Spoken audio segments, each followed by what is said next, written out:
happy to join with you today in what will go down in history as the greatest demonstration for freedom in the history of our nation.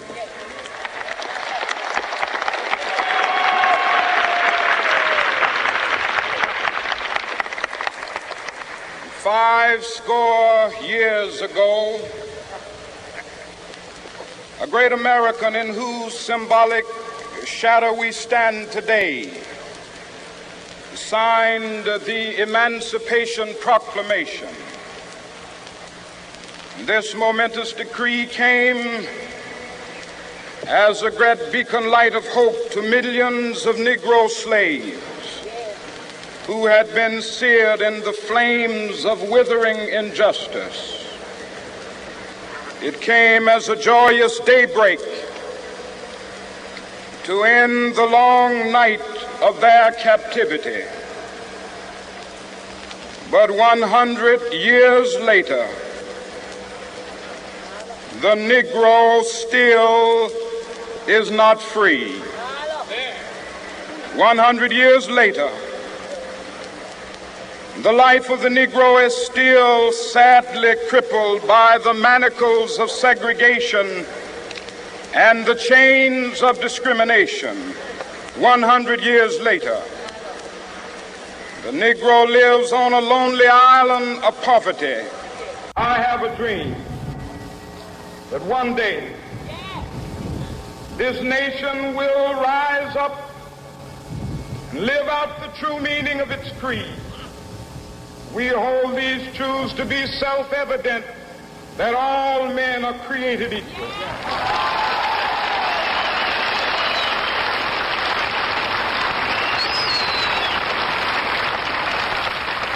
I have a dream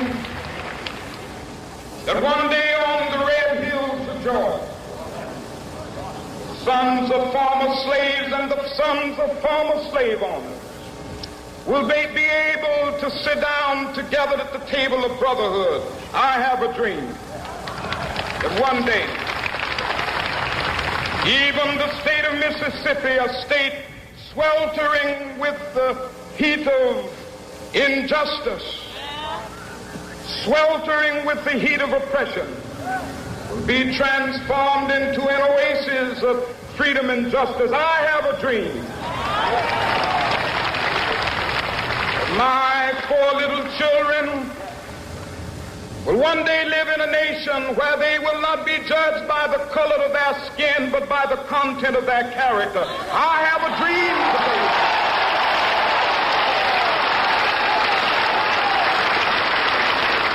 I have a dream that one day, down in Alabama with its vicious racists, with its governor having his lips dripping with the words of interposition and nullification. One day right there in Alabama, little black boys and black girls will be able to join hands with little white boys and white girls as sisters and brothers. I have a dream today.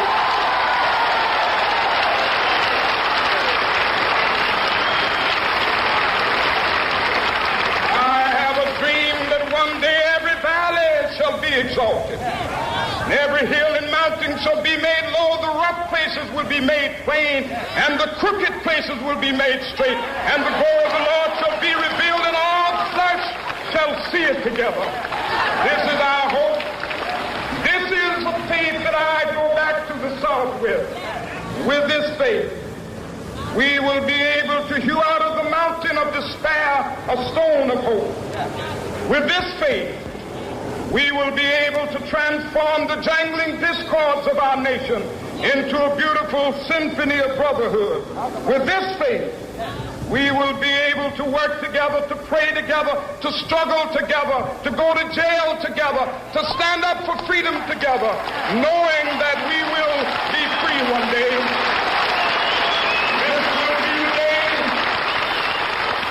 This will be the day when all of God's children be able to sing with new meaning, my country, tears of thee. Sweet land of liberty, of thee I sing. land where my fathers died, land of the Pilgrim's pride. From every mountainside, let freedom ring. And if America is to be a great nation, this must become true. And so let freedom ring. From the prodigious hilltops of New Hampshire, let freedom ring. From the mighty mountains of New York, let freedom ring. From the heightening Alleghenies of Pennsylvania, let freedom ring. From the snow-capped Rockies of Colorado, let freedom ring. From the curvaceous slopes of California. But not only that, let freedom ring from Stone Mountain of Georgia. Let freedom ring from Lookout Mountain of Tennessee. Let freedom ring from every hill and molehill of Mississippi, from every mountainside. Let freedom ring, and when it happens,